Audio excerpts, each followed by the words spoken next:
ಎಚ್ಚರಿಸಬೇಕಾಯ್ತು. ಎಚ್ಚರಿಸುವುದು ನನಗೆ ಎಚ್ಚರಿಕೆ ನೀಡುವುದಕ್ಕೆ ನೀವು ಯಾರು? ಅಯ್ಯೋ, ಬೇರೆ ಯಾರು ಕಾಣಿದ್ದಾಗ ಈ ಗುಹೆಯಾಧಿಪತಿ ಯಾರಾಗಿರಬಹುದು ಹೇಳಬೇಕೆಂಬ ಹಂಬಲಿಂದ ಆ ರೀತಿ ವರ್ತಿಸಿದೆ. ಕಾದು ಕುಳಿತುಕೊಳ್ಬೇಕು. ಮಲಗಿದವ ನಿದ್ರಿಸಿದವ ಎದ್ದು ಬರುವಲ್ಲಿವರೆಗೆ ಕಾದು ಕುಳಿತುಕೊಳ್ಬೇಕಾದ ಸಾಧ್ಯತೆ. ಅಯ್ಯ, ಅವಕಾಶ ನನಗಿಲ್ಲ. ಬಹಳ ಅವಸರದಲ್ಲಿದ್ದೇನೆ. ಉಳಿದವರು ನಿದ್ರೆ ಮಾಡೋದು ತೊಂದರೆ ಇಲ್ಲ.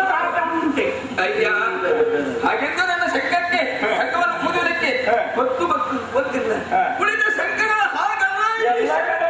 ಎಲ್ಲ ಸಮಯದ ಹಾಗೆ ಸಮಯ ಇರುವುದಿಲ್ಲ. ಒಂದೊಮ್ಮೆ ಕಪಾಲಕ್ಕೆ ಬಿದ್ದಿತ್ತು ನಾವು. ಅದು ಆಮೇಲೆ ಅಂತದ್ದು ಕೈ ಕಟ್ಟಿ ಕುಳಿತುಕೊಳ್ಬೇಕಷ್ಟೇ. ಏನಾಕ ಸಾಮಾನ್ಯ ವ್ಯಕ್ತಿ ಅಂತ ನನ್ನನ್ನು ಭಾವಿಸುವೆ. ಏನು ಅಸಾಮಾನ್ಯತೆ? ನಾನು ಅಸಾಮಾನ್ಯತೆ ಏನು ನಿನ್ನಲ್ಲಿ ಹೇಳು. ಗೋಕುಲದಲ್ಲಿ ಇರುವಂತಹ ವಸುದೇವನ ಹೆಸರನ್ನು ಕೇಳುವುದಲ್ವಾ? ನನಗೆ ಗೊತ್ತಿಲ್ಲ. ನಿನ್ನ ವಸುದೇವಲ್ಲ. ನನ್ನಪ್ಪನ ವಿಷಯವೇ ಗೊತ್ತಿಲ್ವಾ? ನಿನ್ನಪ್ಪ ಯಾರು? ದೊಡ್ಡ ಮಹಾನುಭಾವ, ಲೋಕಾಧ್ಯಕ್ಷನ ಅಲ್ಲ. ಅದಕ್ಕಿಂತ ದೊಡ್ಡ ಹುದ್ದೆ ಅವರು. ನನ್ಗೆಲ್ಲ ಅವನು ಹಾಗೆ ದೇವಕ್ಕೆಂಬ ಗೊತ್ತ ನನಗೆ. ಗೊತ್ತಿಲ್ಲ. ನೀವು ದೇವಕಿ ಅಮ್ಮ ಯಾರುಂತ? ದೇವಕಿ ಅಮ್ಮನ. ದೇವಕಿ ಅಲ್ಲ, ದೇವಕಿ ಅಮ್ಮನ. ದೇವಕಿ ಉಳಿದವರಿಗೆಲ್ಲ ಅಮ್ಮ ಎಂಬುದಾಗಿ ಉಳಿದವರ ಬಾಯಿಂದ ಕರೆಯಲ್ಪಟ್ಟವಳು. ನೀನು ಮಾತ್ರ ಅಮ್ಮ ನನಗೆ ಅಲ್ಲ, ಉಳಿದವರೆಲ್ಲ ಅಮ್ಮ ಅಂತ ಕರಿ. ನೀನು ಮಾತ್ರ ಅಮ್ಮ. ಆ ಅಮ್ಮನಿಗೆ ಮಗನಾಗಿ ಹುಟ್ಟಿ ಪ್ರಪಂಚವನ್ನು ಕಂಡವ ನಾನು. ವಸುದೇವ ದೇವಕಿಯರ ಸುಕುಮಾರ. ಸತ್ಯಕ್ಕೆ ಗೋಕುಲದಲ್ಲಿಲ್ಲ ನಾವು. ನೀವು ವಸುದೇವರ ಮಗನಾದ ಕಾರಣ ವಾಸುದೇವ ಅಂತ ಹೇಳುದ. ವಾಸುದೇವ ಅಂತ ಹೇಳುದ. ಹೆಸರಾಗಿದೆ ವಾಸುದೇವ. ಅಯ್ಯ, ಸಮುದ್ರ ಮಧ್ಯದಲ್ಲಿ ದ್ವಾರಕೆ ಎಂಬಂತಹ ಪಟ್ಟಣವನ್ನು 10,000 ಬಾಗಿಲುಳ್ಳಂತಹ ಆ ವಿಶೇಷವಾದಂತಹ ನಗರವನ್ನು ನಿರ್ಮಿಸಿ ಕಮ್ಮಣ್ಣ ಬಲಭದ್ರ ಸ್ವಾಮಿಯಲ್ಲಿ ಅಧಿಕಾರಿ ಯುವರಾಜ ನಾನು. ಹೆಸರು ಹೇಗೆ ಗೊತ್ತುಂಟ? ಹೇಗೆ? ಕೃಷ್ಣ ಕೃಷ್ಣ ಕೃಷ್ಣ.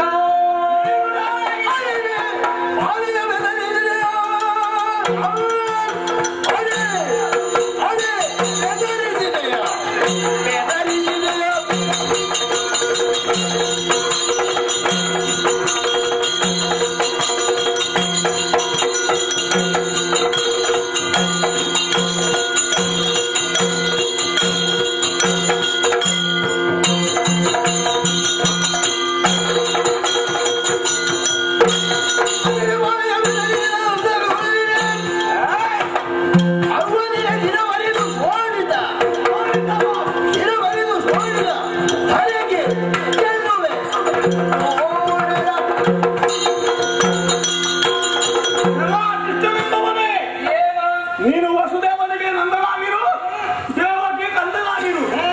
ವಾಸುದೇವನ ಕೃಷ್ಣನು ಯಾವ ಹೆಸರನ್ನೇ ಹೊಂದಿರು, ನನ್ನ ಆಕ್ಷೇಪಣೆಯಿಲ್ಲ. ಆದರೆ ಏನು ಮಾಡಿದೆ ನೀನು?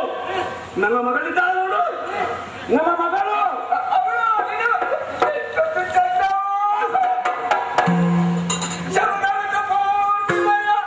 ನೀ ಅಡಿಗೆ ಮನೆಯಲ್ಲಿ ಕೆಲಸ ಅಂತ ಹೋಗಿ ನಿನಗೆ ಒಂದು ವಿಡಾರಕ್ಕೆ ಅಡುಗೆ ಮನೆ ಹೋಗುದು ಯಾಕೆ? ನೀನು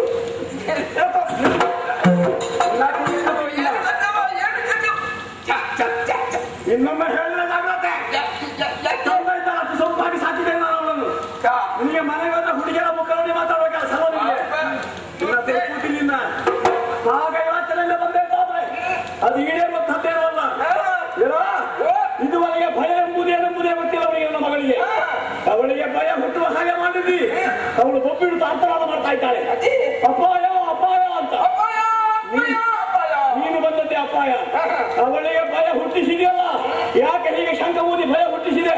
ಸತ್ಯ ಹೇಳಿದಂತಾದ್ರೆ ಉಳಿಸಿ. ಅದು ಅಲ್ಲವೆಂದಾದ್ರೆ ನಿನ್ನ ಉದರ ಬಗಿದು ನಿನ್ನ ಕೆನ್ನಿರನ್ನು ಹೊರಕ್ಕೆ